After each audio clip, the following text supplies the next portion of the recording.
અરવલ્લી જિલ્લાના મોડાસા શહેરમાં ગૌવંશ કતલના ઇરાદે ગેરકાયદેસર રીતે બાંધી રાખવામાં આવેલા 7 જીવતા ગૌવંશને ટાઉન પોલીસ દ્વારા બચાવી લેવામાં આવ્યા છે. સમગ્ર મામલે પોલીસે સ્થળ પરથી 2 આરોપીઓને ઝડપી લઈ પશુ સંરક્ષણ અધિનિયમ હેઠળ કાયદેસરની કાર્યવાહી હાથ ધરી છે. મળતી માહિતી મુજબ મોડાસા ટાઉન પોલીસ સ્ટેશનના પીએસઆઈ એસએસ મલેકને મળેલી બાતમીના આધારે કસ્બા વિસ્તારમાં આવેલ જમલાવાવ દરગાહ પાછળ ઝાડી ઝાંખરામાં ગૌવંશ બાંધી રાખવામાં આવ્યા હોવાની જાણ થઈ હતી.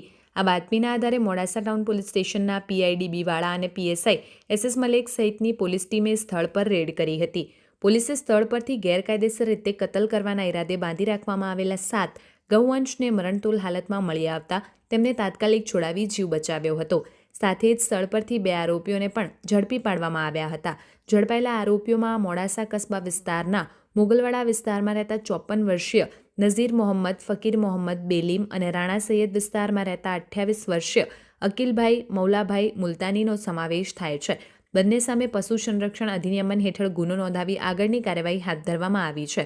અરવલ્લી જિલ્લા પોલીસ વડા મનોહરસિંહ જાડેજાના માર્ગદર્શન હેઠળ જિલ્લામાં ગૌવંશ કતલ તથા પશુઓની ગેરકાયદેસર હેરફેર સામે સતત પેટ્રોલિંગ અને સઘન ચેકિંગ કરવામાં આવી રહ્યું છે.